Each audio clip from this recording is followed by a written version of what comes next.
This really grinds my gears that I can't rest this anywhere. It is the 9th of November and it's been about a week since I last checked in. So I'm just going to touch base and let you know on what I have done in a week, because it feels like I've done nothing. Progress feels wildly slow, but I think it's because I've got such a large information debt on triathlon in general. So it just takes me a long time to make decisions.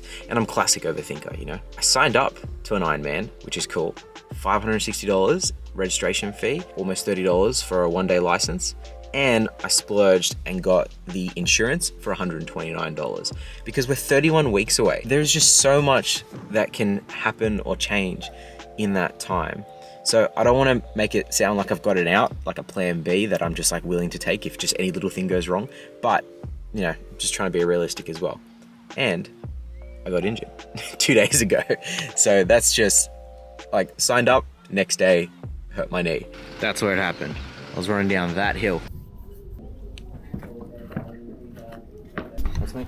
Yes, Christopher, what's happening? Just got some knee pain. So, knee pain in what way? I was doing some running yesterday. I just ran down a hill a bit too fast. There's just a little bit of pain behind the knee, just like a bit of a strain. Yeah. So if it's fully extended, pain level now is about a 2 out of 10. But if I bend over, I can just start to feel a little bit of something just around this area that probably goes to about a 5 out of 10. Okay. Yep. So yeah, it's right, you know. So I think I've strained something Yes, behind there. it's unlikely to be a tear, so I don't do too much running and I'm just starting into it, and I just got a bit ahead of myself. Yeah, that's right. Yeah. That's the correct diagnosis. Do Massage and let's see what happens. Cool. All right. I don't think it's anything serious though, so I think in a week or so I'll be able to be back to training. I'm weighing up coaching options. I can probably write an okay-ish program. I can get programs of ChatGPT, can pay $100, $200 and get 31-week half Ironman program online, like very easily. So why get a coach? Well, I know myself and I know that I'm not great at taking easy weeks.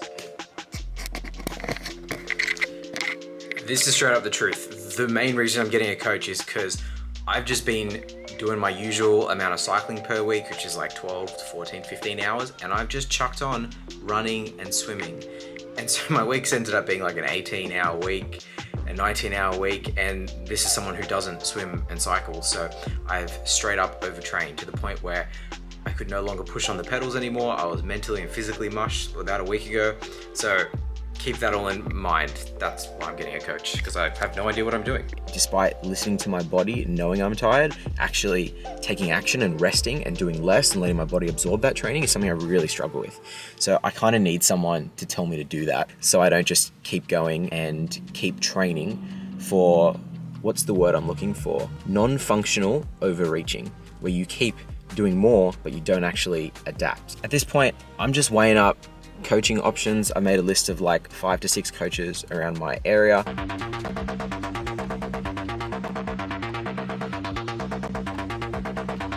That I think would be a good fit for me, and I'm just going to start talking to them and see what they have to offer. Who's going to be the best fit for me? I also weighed up the finances, and whilst Ironman is not motorsport racing expensive, it's also not cheap.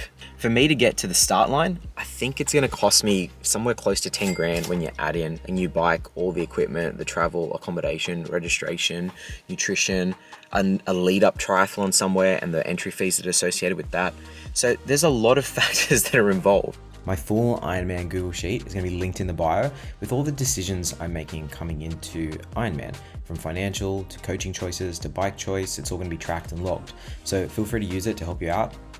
Or not, or if you're just curious, check it out. What does that mean for the bike I'm going to be riding? Well, I'm going to go for a more economical option because I'm not made of money. I think I'm going to try and get a bike off a friend for about $1,500. Still weighing up some options, but that seems to be the best course of action for now. When I get it, we'll do a breakdown, we'll look at it. I want to see what you think. Is it going to slow me down? Is it going to make me faster? How am I going to get my wide shoulders into an aero tuck position? All these things are just swelling into my head.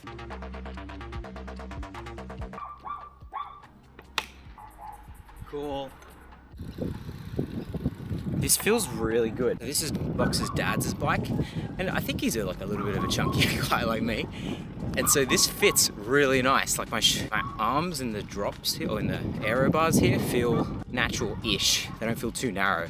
for me, which is nice. The Di2, awesome. Seat height is already my height and the saddle feels comfortable. This honestly feels like a no-brainer. Everything about this feels good. I just think cables in the front here need to be tightened up a little. I don't like that. That's about it. Oh, and the red. The red looks a bit dated. I'm not big on the red. Minor things. For like 1,400 bucks or whatever. Anyway, that's just what's on my mind. I'm gonna go for a swim now. Because I'm injured, I actually can't run or ride my bike or even kick my leg because of the pain behind my knee and the ligament that I think is a little bit strained. So all I'm gonna do is just put the hand paddles on and just do upper body with a pull float. There's no way I would have chosen this color budgie smugglers. They were a gift.